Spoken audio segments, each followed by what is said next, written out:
அன்பானவர்களே, நான் கிறிஸ்துவ குடும்பத்தில் பிறந்து வளர்க்கப்பட்டேன். என்னுடைய பெயர் ஜான் டேவிட். என்னுடைய அம்மா ரோம கத்தோலிக்க சபையிலிருந்து ரட்சிக்கப்பட்டவர்கள்.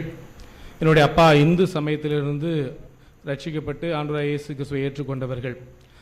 ஒரு கிறிஸ்துவ குடும்பத்தில் பிறந்ததுனாலே இந்த விபிஎஸ் கூட்டங்கள், சண்டே கிளாஸ், ஆலயத்துக்கு சரியாக செல்வது, இது மாதிரி காரியங்கள் எல்லாம் சரியாக நடந்து கொண்டு இருக்கும். சிறு வயதிலிருந்தே இது தவறாமல் நான் கலந்து கொள்வதுண்டு. ஆலயத்துக்கு சரியாக போக வேண்டும், குடும்ப ஜெபம் இருக்கும், ஜெபிக்க வேண்டும். இது மாதிரி ஒழுங்கிரயமான ஒரு குடும்பத்திலே கட்டமைப்பிலே நான் வளர்க்கப்பட்டேன்.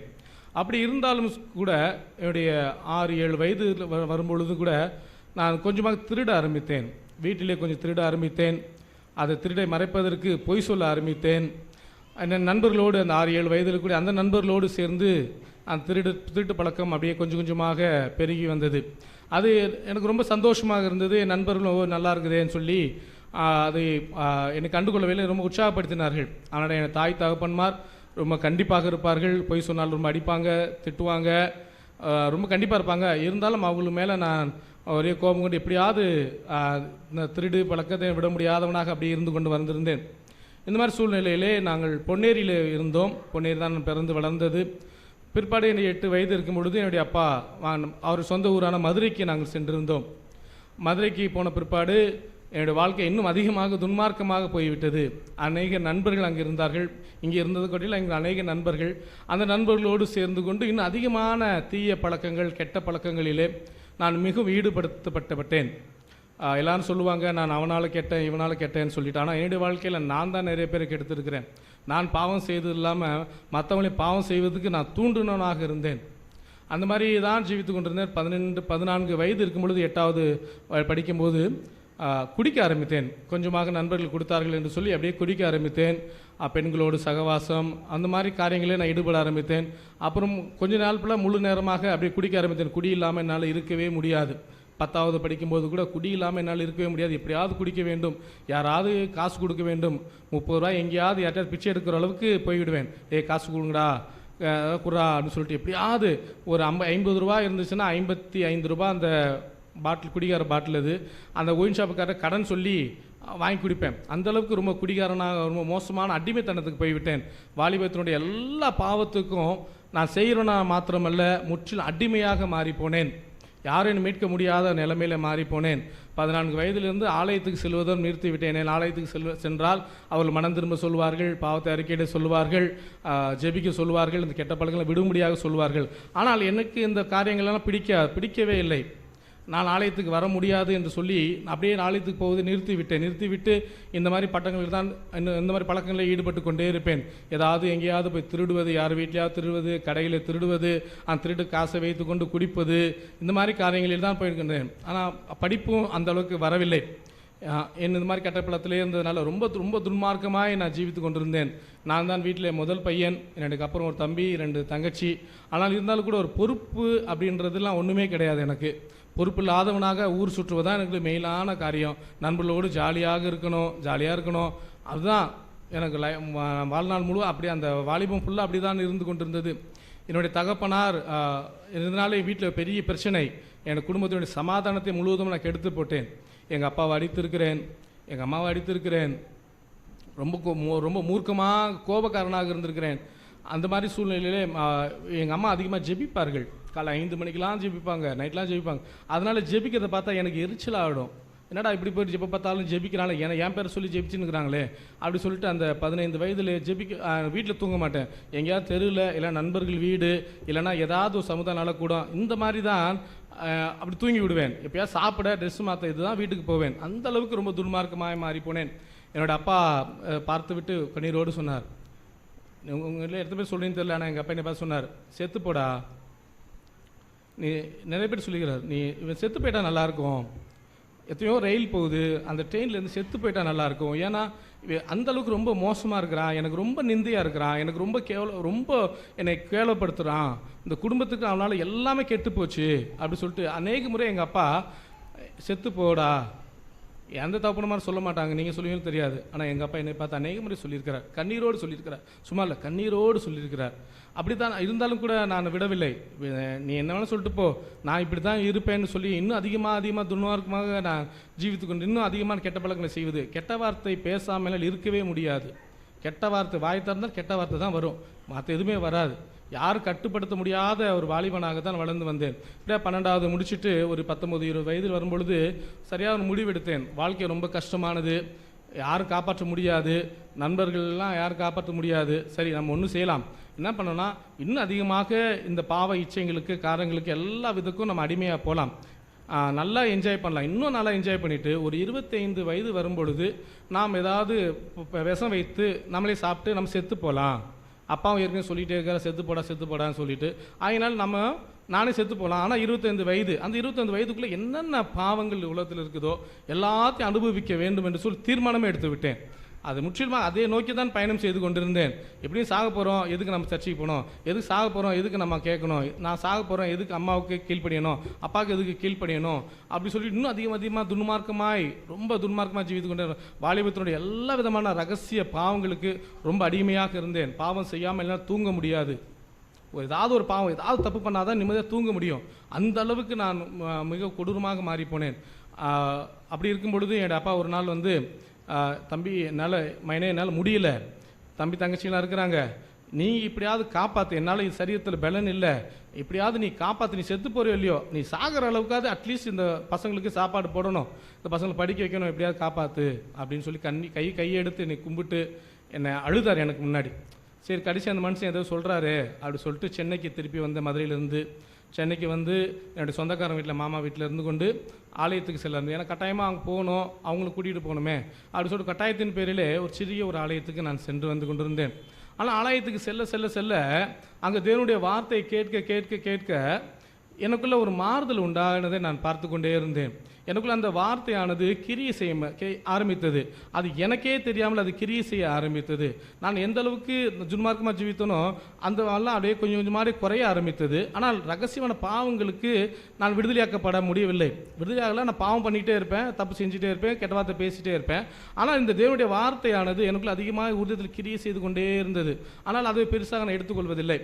அப்படி தான் இருந்து கொண்டிருந்தேன். ஒரு நாள் இரவு என்னோட ரூமிலே நான் படுத்து கொண்டிருந்தேன். ஒரு நாள் என்னாச்சுன்னா, பாவ உணர்வானது எனக்குள்ள அப்படியே இறங்க ஆரம்பித்தது. எப்படின்னு எனக்கு தெரியாது. பாவ உணர்வு எனக்கு ஜெபிக்க முடியாத ஒரு பாட்டி இருக்கிறாங்க. அவங்க அதிகமாக எனக்கு கண்ணீரோடு ஜெபித்தாங்க. நான் சென்னைக்கு வந்ததுக்கப்புறம் என் காலில் கை வச்சு ஜெபம் பண்ணுவாங்க, தலையில் கை வச்சு ஜெபம் பண்ணுவாங்க. ரொம்ப என்னடா இங்கே பார்த்தாலும் ஜெபம், வீட்டில் அங்கேயும் ஜெபம், என்னடா அதுன்னு சொல்லி ஒரே போர் அடிக்கும். ஆனால் என்னமோ தெரியாதா, ஒரு நாள் அது ஒரு பாவ உணர்வானது எனக்குள்ளே அதிகமாக கிரியை செய்தது. எனக்கு அறியாமலே எந்திரிச்சு முழங்கால் படிக்கிட்டேன். ஆண்டவர் நோக்கி, ஆண்டவரே நான் பாவம் செய்து விட்டேன், ரொம்ப பாவம் செஞ்சுட்டேன், உமக்கு விரோதம் ரொம்ப பாவம் செஞ்சுட்டேன், இனி பாவம் செய்ய மாட்டேன், என் பாவத்தை மன்னிங்க. இதுதான் என்னுடைய முதல் ஜெபம். அதே 3 மணி நேரம் ஜெபித்தேன். 11 மணிலேருந்து நைட்டு 2:30 மணி வரைக்கும் இந்த ஜெபம் தான். நேர் முழங்கால் நின்று எப்படி ஜெபித்தேனே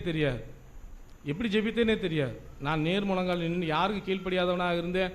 யாருக்கும் நான் மரியாதையே கொடுக்க மாட்டேன். எவனாக இருந்தாலும் வாடா போடா, எவ்வளோ பேராக இருந்தாலும் வாடா போடா இதான் பேசிக்கிட்டு இருப்பேன். ஆனால் முதலாக முழங்கால் படிக்கிட்டு ஆண்டவர் சமூகத்தில் உட்காந்து என்னை அறியாமலே கண்ணீர் வந்தது. நான் எதுவும் சாதாரண அழவே மாட்டேன், எனக்கு அழுகிறதேன்னு பிடிக்காது. எப்போ பார்த்தாலும் வீரமாக ஏதாவது ஒன்று திமிராக பேசிக்கணும், ஜாதி பெருமை வேறு இதில் வேறு இருந்தது.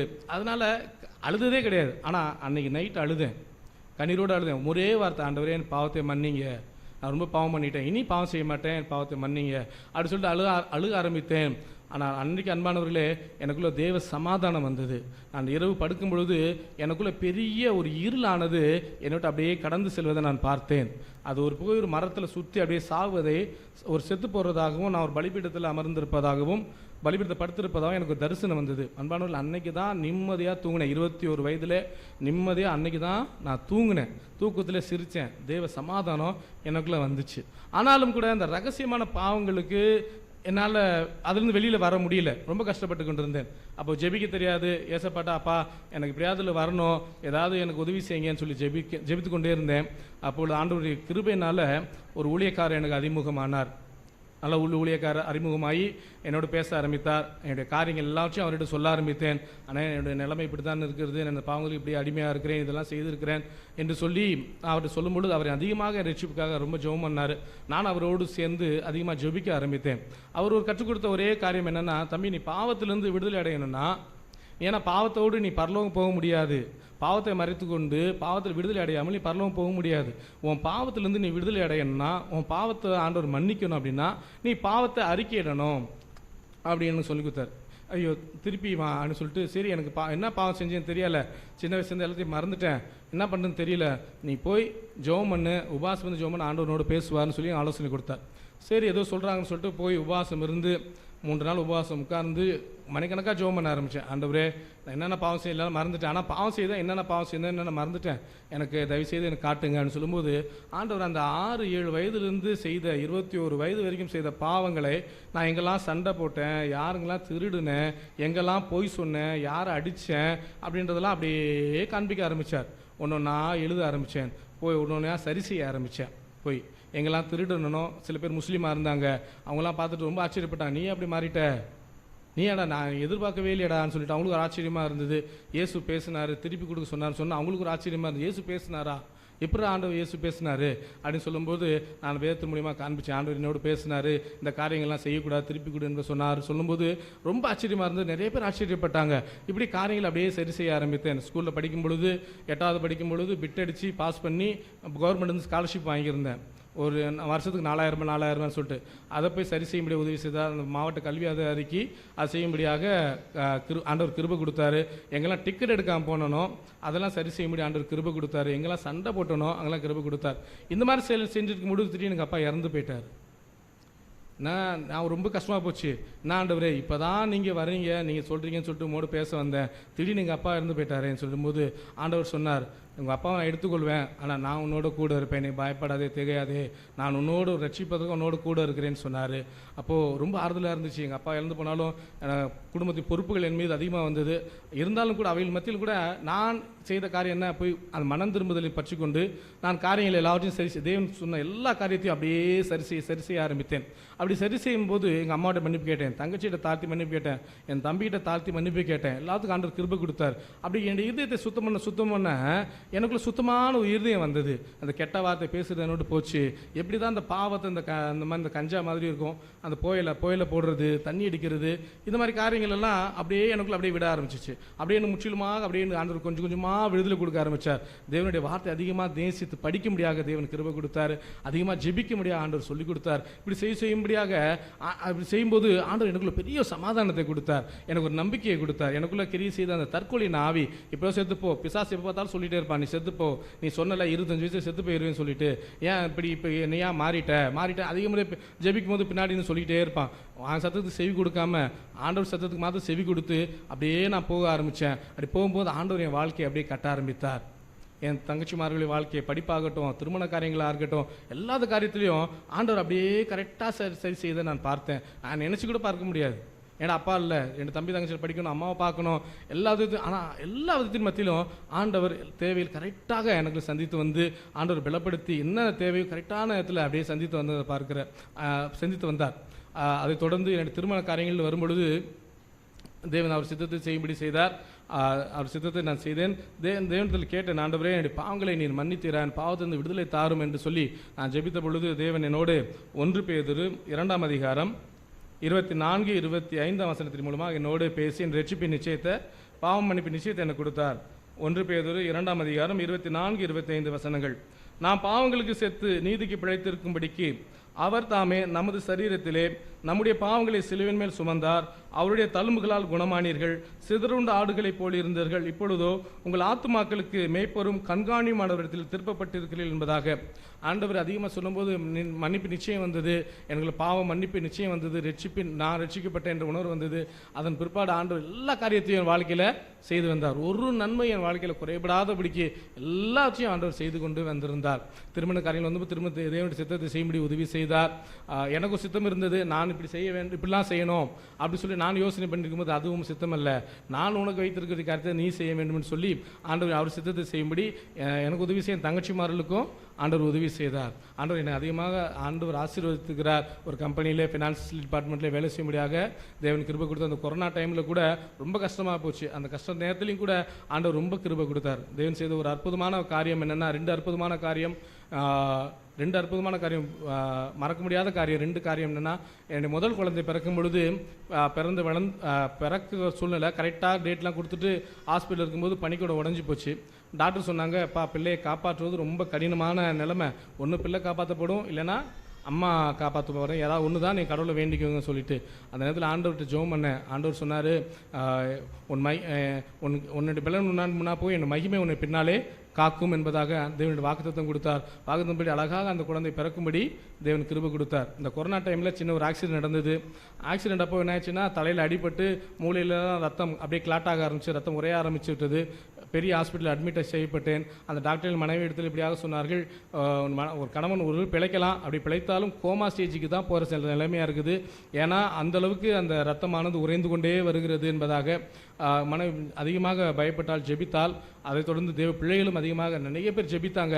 ஆனால் அற்புத விதமாக அந்த ஹாஸ்பிட்டலுக்கு பெரிய டாக்டர் கூட ஆச்சரியப்படும் அளவுக்கு தேவன் எல்லாவற்றையும் சுகப்படுத்தினார், எல்லாவற்றையும் மாற்றினார். இன்றைக்கி கூட சொல்லுவாங்க, எப்படிடா அந்த நியூராலஜிலேருந்து நீ சுகமான, இன்னைக்கு ஆச்சரியமாக இருக்குதுன்னு சொல்லிட்டு ஆண்டவர் இது மாதிரி பெரிய காரியங்களை, ஒரு பெரிய அற்புதத்தை என் வாழ்க்கையில் செய்தார். அதான் சொன்னேன், முன்னாடியே சொன்னேன், நான் இன்றைக்கி நிற்பது, உங்களுக்கு முன்னாடி நிற்பது தேவனுடைய சுத்தமான கிருபை. அவருடைய கிருபை இல்லைன்னா அன்றைக்கே நான் ஒரு 4 வருஷத்துக்கு முன்னாடி கொரோனா டைமில் நான் மரித்து போயிருந்திருப்பேன். ஆண்டவர் அந்த நாட்கள் ஆண்டவர் அறிந்த இத்தனை வருடம், இந்த 15 வருடங்களில் ஆண்டவருடைய நன்மையான காரியங்கள் மாத்திரமே என் வாழ்க்கையில் நான் பார்த்து வந்திருக்கிறேன். தேவன் ஒருபோதும் எனக்கு தீமை செய்யவில்லை, எனக்கும் என் குடும்பத்திற்கும் நல்லவராக இருந்து வந்திருக்கிறார். தேவன் தாமே அவருடைய ராஜ்யத்தில் அவர் கிராம ஊழியங்களில் போய் இயேசுவை பற்றி சொல்லவும், அவருடைய காரியங்களை செய்யவும், சபைகளுக்கு போய் இந்த மாதிரி சாட்சிகளை சொல்லவும் தேவன் எனக்கு அதிகமான வாய்ப்புகளை கொடுத்து வருகிறார். தேவன் தாமே எனக்கு அதிகமான பலனையும் கிருபையும் கொடுக்கும்படியாகவும், இன்னும் அதிகமாக தேவனுக்கு நான் ஓடவும், என் குடும்பம் பாதுகாக்கப்படவும் தேவன் அறிந்தவர் எனக்காக ஜெபித்துக் கொள்ளும்படியாக தாழ்மையோடு கேட்டுக்கொள்கிறேன். நன்றி.